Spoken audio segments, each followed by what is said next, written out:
وبرنامجكي dhaqanka iyo hidaha ee laanta af Soomaaliga ee VOA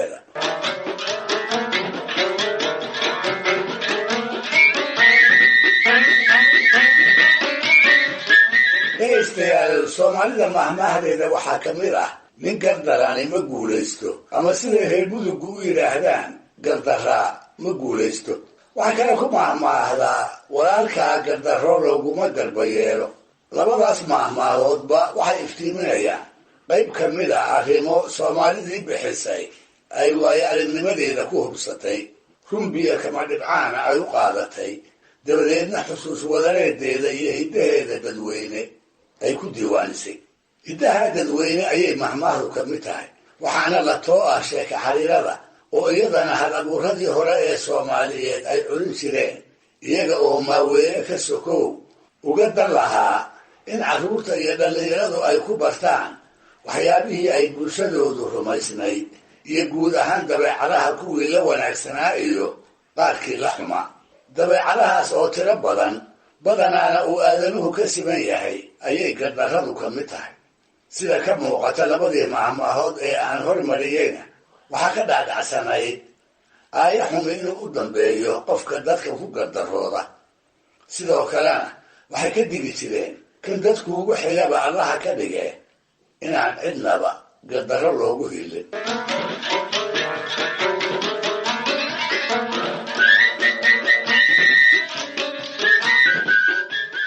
waxaa haddaba jirta sheeka xariiro ay ku tusaaleeyeen aaya xumida gardarrada iyo guuldarrada ku lamaansan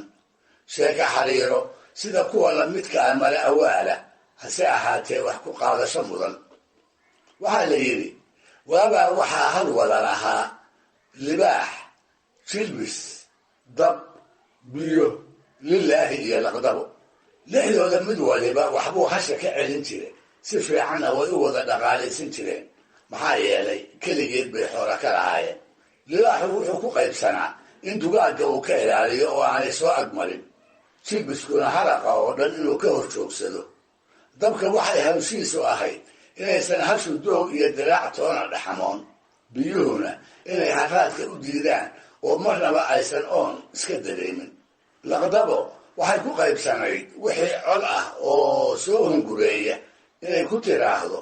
hasha boqor baa leh haddaad u soo dhowaataanna waa laydin xerxerayaa dabadeedna waa laydin laynayaa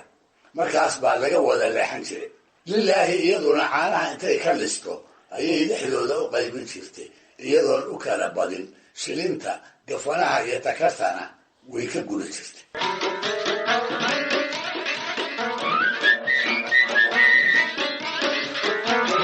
sidaas iyaga oo heshiis ku ah ayuu jilaal darani geyigii ay joogeen wada saartay markaas bay hashii gurtay oo ibaheedii goso caanood ka soo dhici waayeen markaas bay waxay dhadhamiyaan ka waayeen markaas bay gaajoodeen arrinna markay sidaa noqotay ayay laqdaba waxay damacday inay keligeen hasha cunto kadib markay shanta kale kala disho midbana midka kale ku disho iyada oo aan cidina sirteeda ogaan maalintii dambe ayay jilbiskii u timid oo ku tiri jilbisow libaax hasha kulama heshiin karee markuu caawa seexdo lugta ka qaniin ha dhintee markaas buu yidhi igu hallee waxaan kaa ballan qaadayaa inuu caawa afka kala jiiro goortii la seexday oo ay fiid noqotay ayuu libaaxii faysha daba goostay markaas baan lala soo rogin markiibana wuu qurbaxay labadii u heshiiyey mooyaane intii kalaa tiri allaha u naxariisto jaalkayagii hasha dugaagga nooga celin jiray iyagoo u haysta inaan meel kale laga gaadhine ay tii alla u timid laqdabo waxay haddana u timid jilbiskii oo ku tiri warhool jilbisow roob baa soo socdee orod burkaas cawska ah shirso intuu isa sii daayey ayuu burkii hoosta ka galay isagoo ka mahadnaqaaya digniintii ay siisay markaas bay inta dabkii u tagtay ku tiri dabow jilbiskii wakaa burkaas ku jiree ku gub aan inteena kale hasha ku cidlaysanne isagiina taladaas wuu ka yeelay oo kiioo warmooga ah ayuu burkii ku gubay ayaan dambe ayay laqdaba biyihii u timid oo ku tiri biyow jeer dabbaktiyo gaajo ka bixi mayno idinkaana seexin kara haddana waa kulul yahayoo lama heshiin karee seexiya oo baktiya biyo dabkii oo iska ololaya bay ku soo rogmadeen oo seexiyeen markay dabka sidaas u galayeenna biyuhu waxay islahaayeen hilbo badan baad hasha ka heli doontaanoo wixii ay laqdaba u sheegtay bay aad u rumaysnaayeen laqdabo intaas kuma ay joogsanine lilaahi iyo biyihii ayay isugu yeedhay iyadoo rabta in labadoodana la waayo waad arkaysaanoo ilaah mahadii annaga ayaa hashii u haraye biyow toggaas qaada annana hashaan soo kaxaynaynaaye taladaasna biyihii ogol bay yidhaahdeen goortay biyihii qulquleen oo toggii ku dhaceen bay iscelin waayeen maalintaas baana ugu dambaysay hashii ay wax ku lahaayeen labadii kale ayaa hashii ku soo haray markaas bay laqdabo hashii dib ka shuqaysay si ay midda kale ugu baabacayso abaar kadibna waxay tidhi lilaahi hasha garqaad gadaal baan ka soo edeeyahay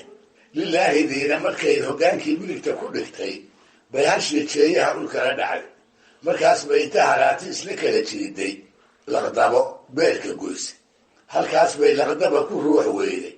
lilaahina ay hashii ugu hartay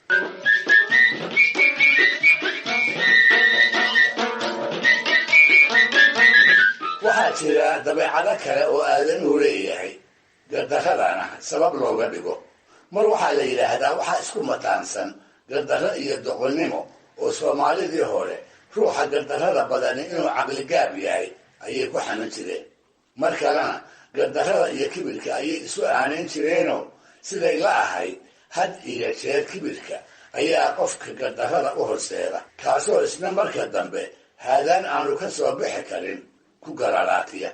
macnaha dambe dadkii rumaysnaa ayaa waxaa allaha u naxariistay ka mid ahaa gabyaagii la odhan jiray cabdulaahi macalin axmed oo dhoodaan ku magac dheeraa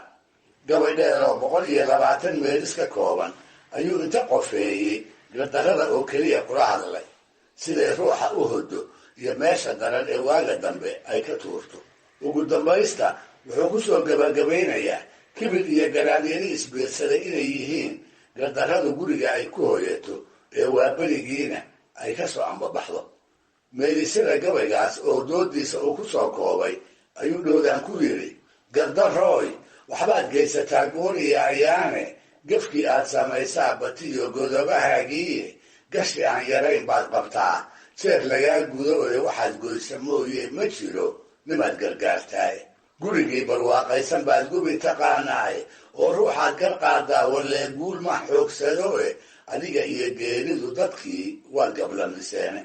adigoon gadaal uga harayn mid iska kaa geejay qofkii tabartii gees kaa maray bay wax u gaboobaane gaag baa u soo hara kollay ruuxi kaa guda adoo gebi ka tuuruu arkaa kii garaad xumiye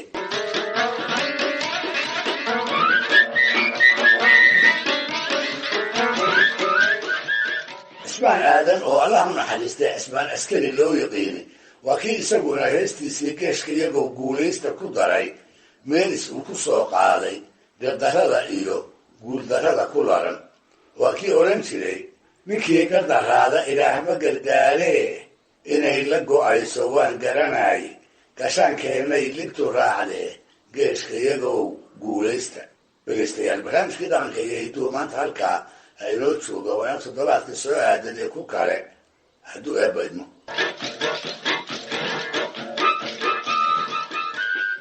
mahadsanid axmed faarax cali idaaja